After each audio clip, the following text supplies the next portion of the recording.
کہ دنیا میں احترام کے قابل ہے جتنے لوگ، دنیا میں احترام کے قابل ہے جتنے لوگ، میں سب کو مانتا ہوں مگر مصطفیٰ کے بعد۔ آئیے اس شعر کی روشنی میں جناب نسیم ساز سے گزارش کرتا ہوں کہ وہ تشریف لائیں اور بارگاہ رسالت میں اپنی عقیدت کا نذرانہ بشکل نعت پیش فرمانے کی سعادت حاصل کریں۔ السلام علیکم ورحمۃ اللہ وبرکاتہ۔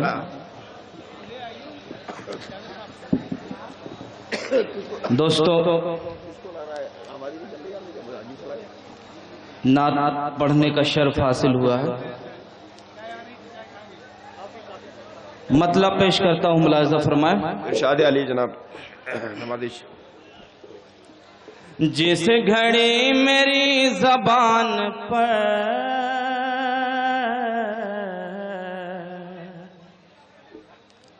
شاہدی کا نام آ گیا، شاہدی کا نام آ گیا، جس گھڑی میری زبان پر شاہدی کا نام آ گیا، شاہدی کا نام آ گیا، روح کو سکون مل گیا،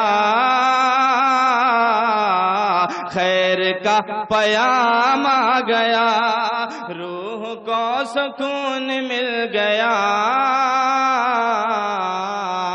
خیر کا پیام آ گیا۔ اور دوستو، ایک شعر حاضر کرتا ہوں۔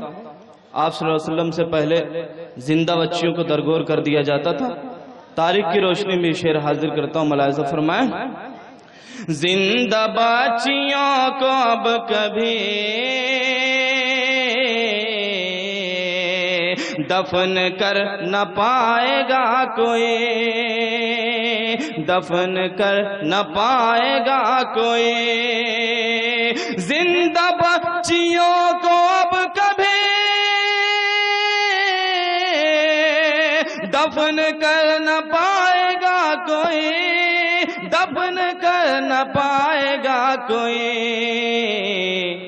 آ گئے رسول ہاشمی، ذی حشم نظام آ گیا، آ گئے رسول ہاشمی، ذی حشم نظام آ گیا۔ اور یہ بھی شعر حاضر کرتا ہوں۔ آپ سے پہلے دنیا جہالت میں گزر رہی تھی، جہالت اور گمراہی ہر طرف پھیلی ہوئی تھی۔ یہ شعر حاضر کرتا ہوں، ملاحظہ فرمائیں۔ زندہ بچیوں کو اب کبھی دفن کر نہ پائے گا کوئی، آ گیا۔ اور یہ بھی شعر حاضر کرتا ہوں، ملاحظہ فرمائیں۔ نسیم ساز کیا کہنے؟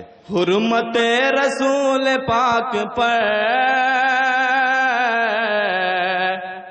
جو اٹھا رہا تھا انگلیاں، جو اٹھا رہا تھا انگلیاں، حرمت رسول پاک پر جو اٹھا رہا تھا انگلیاں، جو اٹھا رہا تھا انگلیاں، اس پہ ایسا قہر حق ہوا، خود ہی زیر دام آ گیا، خود ہی زیر دام آ گیا۔ اور دوستو، مقطع پیش کرتا ہوں، ملاحظہ فرمائیں کہ خود ہی زیر دام آ گیا، خواب میں رسول پاک کی ساز مجھ کو دید ہو گئے، خواب میں رسول پاک کی ساز مجھ کو دید ہو گئی، ساز مجھ کو دید ہو گئی، سنتوں پہ تھا میرا عمل، جو وہ میرے کام آ گیا، سنتوں پہ تھا میرا عمل، جو وہ میرے کام آ گیا. بہت اچھے بھائی، سبحان اللہ سبحان اللہ.